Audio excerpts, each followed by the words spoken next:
ఓం శ్రీ మహాగణాధిపతయే నమః. శ్రీ గురుభ్యో నమః. శ్రీరామచంద్ర పరబ్రహ్మణే నమః.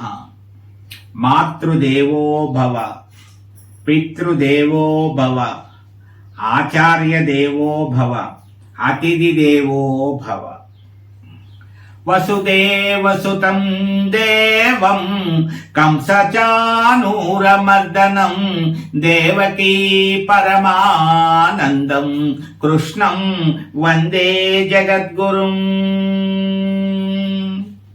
భగవద్భక్తులారా, పరస టీవీ ద్వారా అందరం భగవద్గీతను ఒక్కసారైనా విందాం, రోజుకో శ్లోక సారాన్ని తెలుసుకుందాం అనే కార్యక్రమంలో భాగంగా ఈరోజు మనం 32వ శ్లోకంలోకి ప్రవేశించాం. అర్జునుడు తీవ్రమైనటువంటి విషాదానికి లోనై ఉన్నాడు. ఎంతో ఉత్సాహంతో యుద్ధం చేయడానికి సిద్ధపడినటువంటి అర్జునుడు కొన్ని నిమిషాల వ్యవధిలోనే పూర్తిగా విషాదానికి లోనయ్యాడు. లోనై శ్రీకృష్ణుడికి చెప్పుకుంటున్నాడు. మరి ఈరోజు 32వ శ్లోకంలో ఇంకా ఏం చెప్తున్నాడో చూద్దాం. నకాంక్షే విజయం కృష్ణ, నకాంక్షే విజయం కృష్ణ, నచ రాజ్యం సుఖాని చ. నకాంక్షే విజయం కృష్ణ, నచ రాజ్యం సుఖాని చ. నకాంక్షే విజయం కృష్ణ, నచ రాజ్యం సుఖాని చ. కిం నో రాజ్యేన గోవింద, కిం భోగైర్జీవితేన వా. నకాంక్షే విజయం కృష్ణ, నచ రాజ్యం సుఖాని చ. కిం నో రాజ్యేన గోవింద, కిం భోగైర్జీవితేన వా.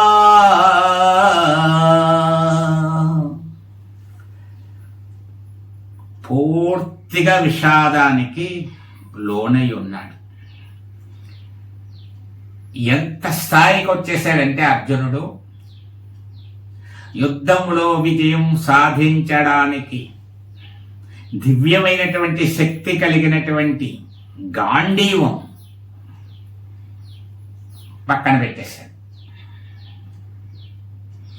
రథం నుంచి క్రిందకి దిగిపోయాడు. తనలో ఉన్నటువంటి వైరాగ్య భావన వచ్చేసింది. నకాంక్షే అంటున్నాడు, దీనవదనుడైపోయాడు. అదో రకమైన వణుకుతున్నటువంటి శరీరం గలవాడైపోయాడు. మాట స్పష్టంగా చెప్పలేని వాడైపోయాడు. నకాంక్షే విజయం కృష్ణ.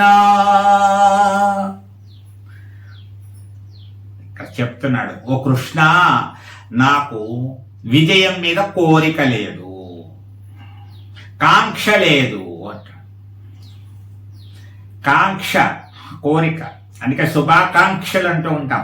ఎలా జరగాలి, అలా జరగాలి, మీకు ఉద్యోగం రావాలి, పిల్లలు కలగాలి, పెళ్ళి అవ్వాలి, ఇవన్నీ ఒక విష్ అంటూ ఉంటాం కదా, విష్యు అని చెప్పేసి. ఆ కాంక్ష అంటే కోరిక. కోరిక మనిషిని నడిపిస్తుంది. అర్థశాస్త్రం అనే శాస్త్రంలో మానవుడు కోరికల పుట్ట, ఒక కోరిక తీరగానే మరొక కోరిక పుడుతూ ఉంటుంది అంటాడు. అది భగవద్గీత ఏనాడో చెప్తే. అందువల్ల ఇప్పుడు కోరికలు ఉన్నవాడు ఎలా ఉంటాడు, లేనివాడు ఎలా ఉంటాడు. ఒక వ్యక్తికి బాగా ఆకలి వేసింది, గొప్పగా అక్కడ తెలిసిన వాళ్ళ ఇంటికో చుట్టాల ఇంటికో వెళ్ళాడు, లేకపోతే వాళ్ళ ఇంటికే వెళ్ళాడు అనుకుందాం. వాళ్ళ అమ్మతో చెప్తున్నాడు, అమ్మ ఆకలిగా ఉంది, గొప్పగా ఏదైనా పెట్టు అని. అదేమిట్రా ఇప్పుడు ఆకలి అంటున్నావు, ఏదో చేసి పెట్టమని, ఒక్క 10 నిమిషాలు ఆగు, వేడిగా ఏదైనా చేసి పెడతాను అంటే, అంత సమయం లేదు, ఏదైనా కావాలి అంటున్నాడు. ఒక్క 10 నిమిషాలు ఆగు, వేడివేడిగా నీకు పకోడీలు చేసి పెడతాను, ఏ అరటికాయ బజ్జీయో ఏదో ఒకటి చేసి పెడతాను అని చెప్తోంది. నీకు ఉప్మా అంటే ఇష్టం ఉండదు కదా, ఉప్మా ఉంది కొద్దిగా అంటే అయినా పర్వాలేదు, ఉప్మా అయినా పర్వాలేదు, ఇలా ఇచ్చేయి. చట్నీ ఏమీ లేదురా, చట్నీ ఏమీ లేకపోయినా పర్వాలేదు, ఆవకాయ ఉందా, ఆవకాయ ఉంటే వేసి ఇచ్చేయి. తినడానికి ఏముంటే పెట్టు. వేరుశనగ గింజలు ఉన్నాయా, పల్లీలు పచ్చివైనా పర్వాలేదు, పుట్నాల పప్పు ఉందా అదైనా కొద్దిగా పెట్టు, చిన్న బెల్లం ముక్క ఉందా అదైనా పెట్టు, పటికి బెల్లము ఏదో ఒకటి, అటుకులు ఏవో ఒకటి నోట్లో పడాలి ముందు.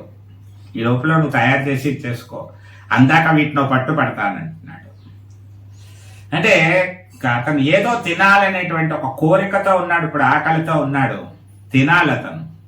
అంతకుముందు ఇష్టం లేనిదైనా సరే ఇక్కడ ఆహారం దొరికితే దాన్నైనా తినేటట్టుగా ఉన్నాడు. అదే వ్యక్తి 2 రోజుల తర్వాత మరలా అక్కడికే ఆ ఇంటికే వచ్చాడు. ఇప్పుడు అతనికి ఏమి తినాలనేటువంటి కోరిక లేదు, కానీ ఇప్పుడు వాళ్ళ అమ్మగారు అడుగుతున్నారు,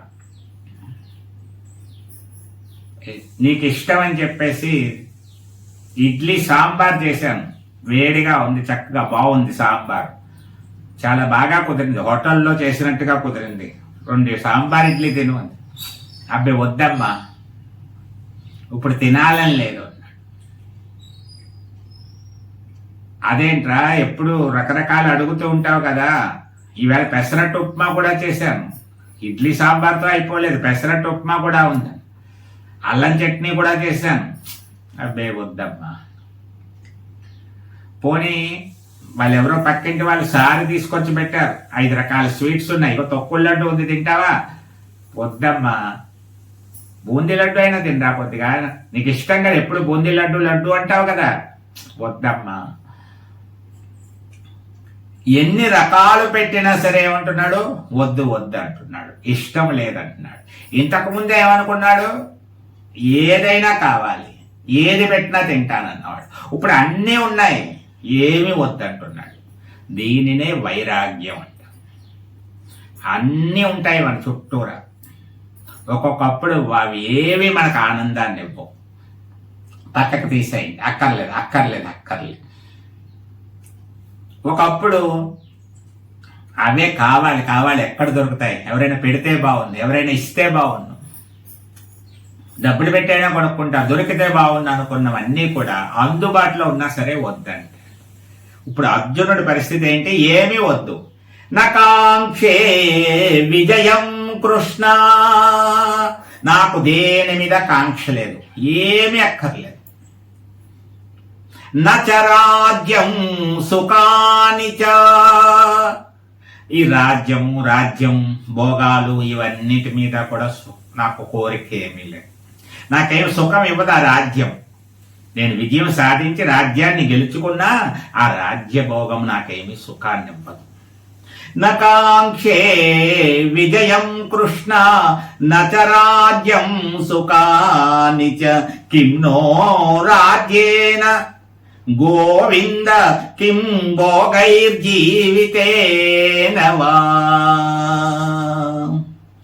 నేను ఏమి కోరుకోవడం లేదు, వాటితో ఏమి ప్రయోజనం, వాటి వల్ల ఉపయోగం ఏముంది, లాభం ఏముంది అంటున్నాడు. ఎలా మారిపోయాడో చూడండి, ఎలాంటి వాడు ఎలా మారిపోయాడు. అన్ని పొందాలనుకున్నటువంటి వాడు అన్నింటినీ వద్దంటున్నాడు. ఇప్పుడు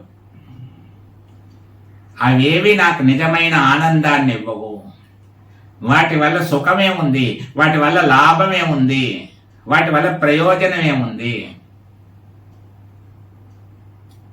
కాబట్టి అవేమీ నాకు అక్కర్లేదు, వాటి మీద కోరికలు లేవంటున్నాడు. దీన్ని ఏమంటారు, సర్వసంగ పరిత్యాగము అంటారు. సర్వసంగ పరిత్యాగం. మనందరికీ అప్పుడప్పుడు సర్వసంగ పరిత్యాగ భావన ఏర్పడుతూ ఉంటుంది. ఒక్కో సమయంలో పావు గంటో అరగంటో గంటో ఏమి వద్దు ఏమొద్దు, నేనేం తిన్నాను, అప్పుడు నన్నేం అడగద్దన్నాను కదా, కావాలంటే నేను అడుగుతాను అంటాడు. వ్యామోహం లేదు. వాళ్ళందరూ తినేస్తున్నారు, అయిపోతున్నాయి రా, ఐస్ క్రీమ్లు ఇస్తున్నారు రా, 2 తినరా, ఒక్కటైనా తిను, అయిపోతే అయిపోయి, నాకు అక్కర్లేదు. ఇంతకుముందు ఎలా ఉంటాడు? అయిపోతాయి, ముందు చాలా మంది ఉన్నారు, ముందు మనం ఫస్ట్ తీసేసుకోవాలి అని గొప్ప తీసుకునేటువంటి వాడు ఇప్పుడు ఏమంటున్నాడు? నాకేం అక్కలు అయిపోతాయి అని, పర్వాలేదు.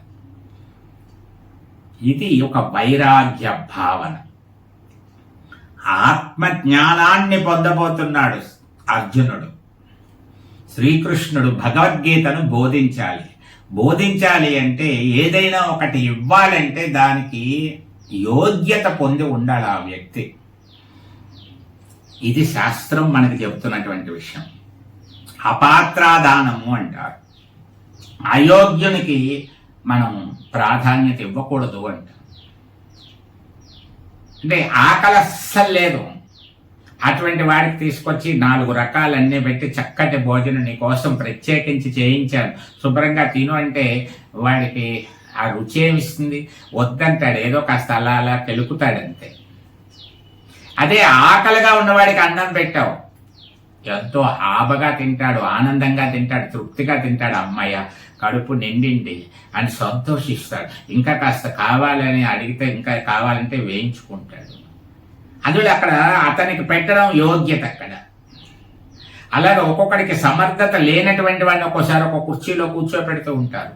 అతనికి ఆ యోగ్యత లేదు, దానికి తగ్గట్టుగానే ఉంటుంది. కాబట్టి ఏదైనా పొందడానికి యోగ్యత కావాలి.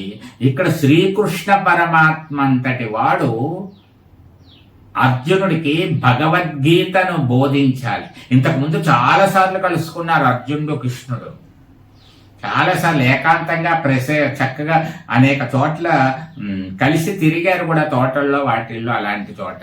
అప్పుడు చెప్పేయచ్చుగా, ఇంకా వివరంగా చాలా ప్రశాంతంగా చక్కగా చెప్పచ్చు కదా. యుద్ధం సమయంలోనే ఎందుకు చెప్తున్నాడు అని ఒక ఆలోచన చేసినట్లయితే ఎక్కడ చెప్పాము అనేటువంటిది కాదు, ఎలాంటి పరిస్థితిలో చెప్పాము అన్నటువంటిది ముఖ్యం. అక్కడ చెప్పవలసిన పరిస్థితి. ఎందుకంటే అర్జునుడు ఇప్పుడు ఇంతకు ముందు కలిసినప్పుడు, ఇంతకు ముందున్న అర్జునుడు అన్ని కోరికలతో ఉన్నాడు, కాంక్షతో ఉన్నాడు.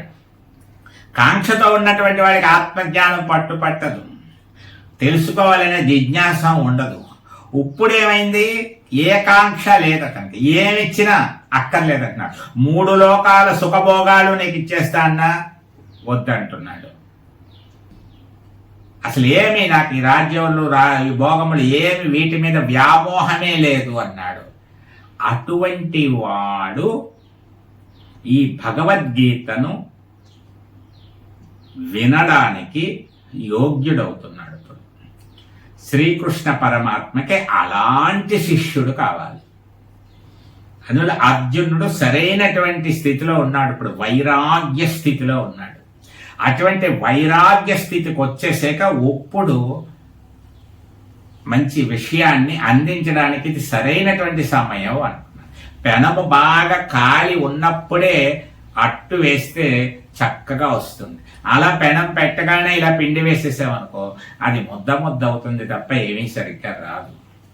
అందువల్ల చక్కగా అదును చూసి అంటారు.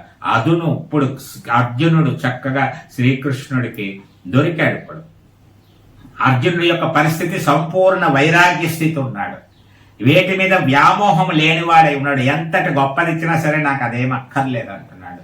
అంటే యోగిగా అయిపోయినాడు, సర్వసంగ పరిత్యాగ స్థితిలో ఉన్నాడు. అటువంటి వాడికి ఆ శ్రీకృష్ణ పరమాత్మ చెప్పడానికి సిద్ధమవుతున్నాడు. కాబట్టి మనం ఇక్కడ ఈ శ్లోకం నుంచి గ్రహించవలసింది ఏమిటంటే, ఏదైనా పొందడానికి సరైన సమయం కావాలి, ఒక యోగ్యత కావాలి. అది వచ్చే వరకు ఓపిక పట్టాలి. భగవంతుడికి తెలుసు ఎప్పుడు ఎవరికి ఏది ఎలా అందివ్వాలో అనేటువంటిది. కాబట్టి ఆయన ఇప్పుడు అర్జునుడిని ఎంచుకున్నట్లుగా మనల్ని కూడా ఎంచుకోమని చెప్పేసి ఆయనకి ప్రార్థించాలి. Select me, choose me, hey Krishna please select me, kindly select me, నన్ను ఎంచుకో అనేటువంటి భావనతో ఆయన దగ్గర శరణాగతి చేసినట్లయితే మనల్ని కూడా ఆయన ఉద్ధరిస్తాడు. అసలు మనల్ని అందరినీ ఆయన సెలెక్ట్ చేసుకున్నాడు కాబట్టే ఈ భగవద్గీతను వినగలుగుతున్నాం. ఆయన ఎంచుకోని వారు, ఆయన దృష్టిలో పడనటువంటి వారు మనం ఎంత ప్రయత్నించి వాళ్ళ దగ్గరికి లాక్కొద్దామని చూసినా ఏమవుతుందంటే వాళ్ళ దగ్గరికి రారు. రేపటి నుంచి మొదలెడతాలే అంటారు. మనం ఏదో చెప్పామనుకోండి, ఇవాళ మంగళవారం కదా, గురువారం మంచిది, గురువారం మొదలెడతానంటాడు. ఆ గురువారం కొద్దిగా ఆడావిడవుడు, లేకపోతే అది గురువారం వస్తుంది. గురువారమే కానీ ఈవేళ అష్టమయ్యింది, అందువల్ల దశమి శనివారం మొదలెడతానంటాడు. ఇలాగేమవుతాడు, దూరం పోతూ ఉంటాడు. అదే ఆయన ఎంచుకున్నటువంటి వారు దగ్గరగా వస్తారు. అష్టమి, షష్ఠి వీటితో పని లేదు, అమృతం దొరుకుతోంది, ఆస్వాదించడమే. ఇది మనం గమనించవలసినటువంటి విషయం.